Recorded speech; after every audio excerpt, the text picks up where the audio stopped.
বিবেকানন্দ বলেছিলেন যে লক্ষ লোকের হাততালির মধ্যে কাপুরুষও জীবন দিতে পারে। আমার মনে হলো কথাটা অন্যভাবে, যে ভ্রমণ সঙ্গীতের উৎসাহ পেলে ৭৫ বছরের বৃদ্ধ স্কুবা ডাইভিং করতে পারে। আজকের আমার এপিসোডে থাকবে স্কুবা ডাইভিং এবং গ্লাস বটম বোট রাইডিং, অর্থাৎ বটমে গ্লাস দেয়া আছে, গ্লাসের মধ্যে দিয়ে আমরা সমুদ্রের জীবজন্তু, মূলত কোরাল দেখতে পাবো। এই দুটো দেখিয়েই আমার লাক্ষাদ্বীপের উপরে ভিডিওটা শেষ করব এই পর্বে। দুঃখের ব্যাপার, আমাদের সঙ্গে যারা গেছিলেন তাদের মধ্যে একজন ছন্দা গুপ্ত, তিনি ম্যাসিভ কার্ডিয়াক অ্যারেস্টে মারা যান। সুতরাং সমস্ত এপিসোডগুলোই তার স্মৃতির উদ্দেশ্যে তাকে স্মরণ করে নিবেদিত হলো। সকালে আমাদের অ্যাক্টিভিটি ছিল, অর্থাৎ যা ব্যবস্থা করেছিল, গ্লাস বটম বোট রাইডিং, অর্থাৎ এই নৌকার পাটাতনটা কাঁচের তৈরি। এই কাঁচের মধ্যে দিয়ে আমরা দেখতে পাব সমুদ্রের কিছু জীবজন্তু, মূলত প্রবাল। এটা পৃথিবীর অনেক জায়গাতেই আছে। এখানেও আমরা বসলাম দল বেঁধে, খানিকটা এক্সকারশন টাইপের। আমাদের যে ব্রেকফাস্ট দিয়েছিল, এটা আমরা আধা খাওয়া অবস্থায় চলে এসেছি, হাতে করে নিয়ে বসেছি আরাম করে। আমরা চলছি। এটা একটা স্পিড বোট টাইপের, আস্তে আস্তে চলে। আমাদের মানে দর্শকরা বা যাত্রীরা ওই যে গ্লাস বটম আছে তার মধ্যে দিয়ে দেখবে। আমাদের সব কিছু ভিডিও হচ্ছে, আর আমরা একটু হাত মকশ করছি নিজেরা একটু ভিডিও করার জন্য। কিন্তু ভিডিও ওরা যারা, মানে আমরা যাদের অতিথি আর কি, তারা ভিডিওর ব্যবস্থা রেখেছে, রাখতেই তো হবে, কারণ এরপরে তো আমরা জলের ভেতরে ঢুকে যাব, তখন আমরা কি করে ভিডিও করব? ওরাই করে দিচ্ছে। এই যে আমাদের বোটের চালক, বসে আছি আমরা।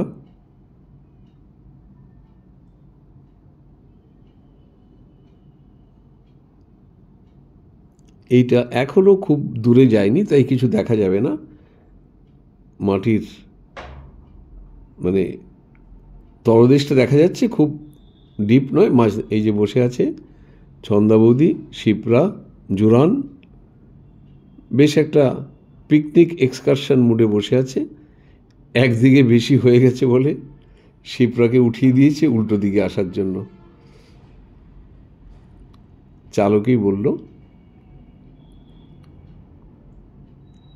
এই যে এই হচ্ছে আমাদের দেখা। এই কোরালগুলো খুব একটা প্রাচীন নয়, এখনও তেমন একটা জমাট বাঁধেনি। তার ফাঁকে ফাঁকে আমরা দেখতে পাচ্ছি মাছ। এই যে বেশ ছোট বড়, বড় নয় মাঝারি মাছ দেখতে পাচ্ছি।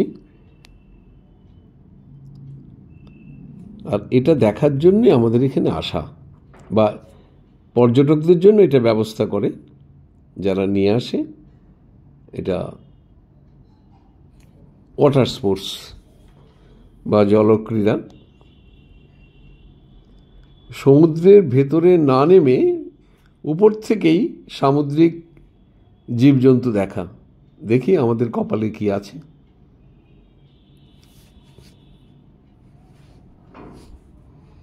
এইগুলো প্রবাল বা যাকে বলে কোরাল তৈরি হচ্ছে। একসময় এইগুলোই তো 1,00,000 বছর পরে বিরাট পাহাড় হয়ে একটা দ্বীপ হয়ে যাবে, বা দুটো দ্বীপ, আগাথি এবং কালপাতি এক হয়ে যাবে, জুড়ে যাবে এই কোরালের জন্য। দেখুন, পা না ভিজিয়ে আমরা সমুদ্রের নিচের জীবজন্তু এবং কোরাল দেখছি, মাছ দেখছি। গায়ে জল লাগছে না, কিন্তু জলের প্রাণী দেখছি।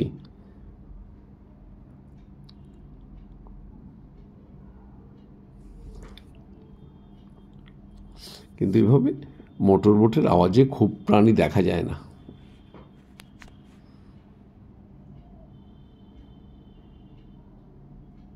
এটা শেষ হলেই একটু বিশ্রাম নিয়ে আমরা স্কুবা ডাইভিংয়ে যাব। আমরা হাত মক্স করছি, কিন্তু ভিডিও হয়ে যাচ্ছে, ওরাই ব্যবস্থা করছে।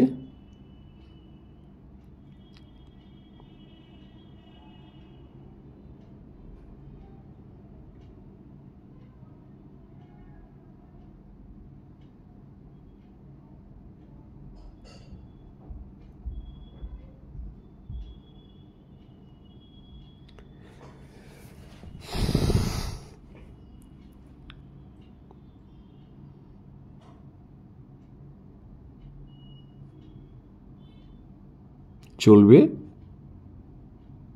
তবে খুব নিবিষ্ট মনে আমরা নিচের দিকে তাকিয়ে নেই, নিজেদের মধ্যে একটু হাসি মশকরা হচ্ছে, তার মধ্যে আমরা দেখছি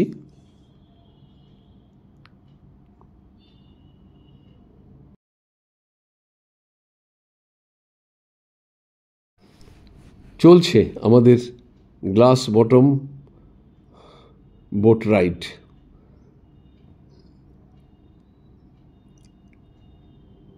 যে ইঞ্জিন, নিচের দিকে তাকিয়ে দেখার চেষ্টা করছি। আমি কিন্তু আপনাদের বলছি যে গ্লাস বটমের দিকে না তাকিয়ে আমি বাইরের দিকেও তাকিয়েছি, তাতে আমার লাভই হয়েছিল, আপনারা দেখতে পাবেন।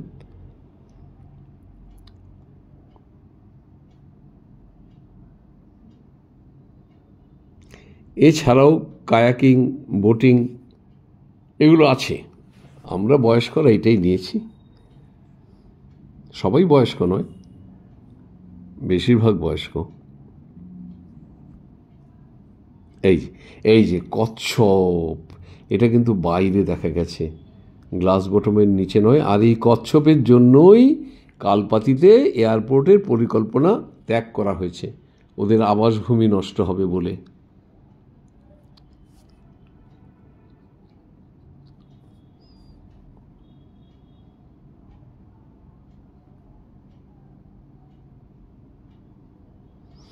এইবার আমাদের স্কুবা ডাইভিং। তবে আমাদের গাইড বলেছে, যারা জলের নিচে গাইড থাকবে তারাও বলেছে যে একটা কথা পরিষ্কার, স্কুবা ডাইভিং বলতে যা বুঝেন সেটা আপনাদের অ্যালাউ করা হবে না, কারণ আপনাদের সার্টিফিকেট নেই। আবার স্নরকেলিংও হবে না, কারণ স্নরকেলিং তো আমরা প্রায় জলের উপরে ভেসে ভেসে জলের নিচে দেখা, সেটা তো বোট রাইডিংয়ে করে নিয়েছেন। এটা মাঝামাঝি হবে, মানে স্নুবা বলতে পারেন, স্নরকেলিং প্লাস স্কুবা। স্কুবার একটা রুল আছে, এটাকে বলে 120 রুল, মানে আপনি যদি 120 মিটার নিচে নেমে যান তাহলে আপনাকে 1 মিনিটের বেশি থাকতে দেওয়া হবে না। তেমনিভাবে যদি 60 মিটার নামেন তাহলে 2 মিনিট, 40 মিটার নামলে 3 মিনিট, সব মিলিয়ে 120 মিনিট। কিন্তু আমাদের বলেছে এতটা নিচে নামতে দেবে না, আমাকে তো দেবেই না। কিন্তু খুব কষ্টকর আছে, মুখে যখন মুখোশটা পরিয়ে দেবে, এখন সবাইকে ড্রেস পরাচ্ছে, অক্সিজেন সিলিন্ডার সবার পিঠে দিচ্ছে, কিন্তু মুখোশটা যখন পরিয়ে দেবে, পায়ে যখন জুতো পরিয়ে দেবে, তখন কিন্তু খুব কষ্টকর নাকি। এবং আমাকেও বুঝিয়েছে, এবার সবাইকেই বোঝাচ্ছে কি কি সংকেত দিতে হয়। আমি উপরে উঠতে চাইছি, কি সংকেত, আমি আরও নিচে যেতে চাইছি, কি সংকেত, আমার কানে ব্যথা হচ্ছে, কি সংকেত, আমার নিঃশ্বাসে কষ্ট হচ্ছে, কি সংকেত। এই সব সংকেত জেনে সবাই একসঙ্গে নামবো। এই যে জোরানকে পড়িয়ে দিচ্ছে আমাদের টিম লিডার।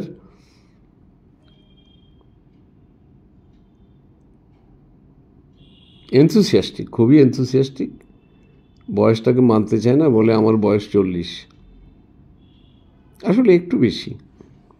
এই যে শেখাচ্ছে কোন সংকেতে কি মানে, এটা না জানলে জলের নিচে মুশকিল হবে। আমাদের 5 জনের জন্য জলের নিচে 2 জন জল গাইড বলতে পারেন, তারা সঙ্গে সঙ্গে থাকবে। ভয়ের ব্যাপার তো, যে সবাই সাজ পরে নিচ্ছে। সাজ বলতে জ্যাকেট, আর জ্যাকেটের পেছনে বিরাট সিলিন্ডার বাঁধা। অক্সিজেন খুব বেশি নেই, কিন্তু সিলিন্ডারের ভীষণ ওজন। আমার তো রীতিমতো কষ্ট হচ্ছিল।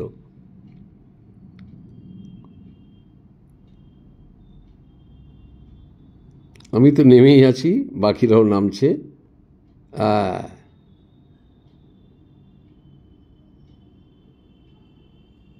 এবার ডুব দেয়া। এই যে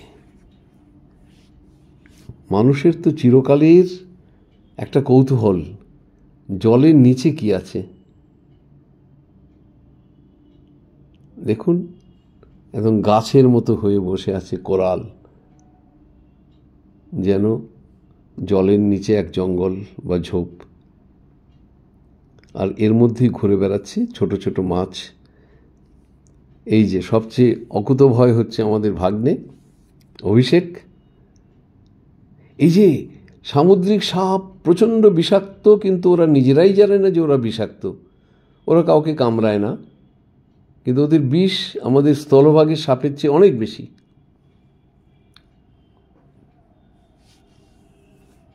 অভিষেককেই ফলো করা হচ্ছে।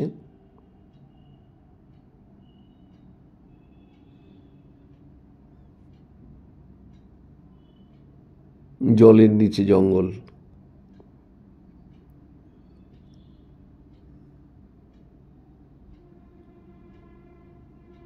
গাইড কিন্তু আমাদের সঙ্গে সঙ্গে আছে।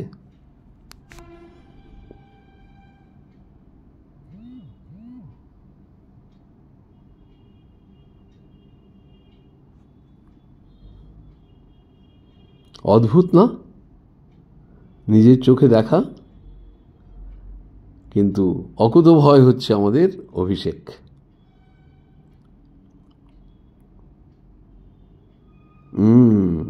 যে পিছনে গাইড, খুব আনন্দ। কম বয়স তো।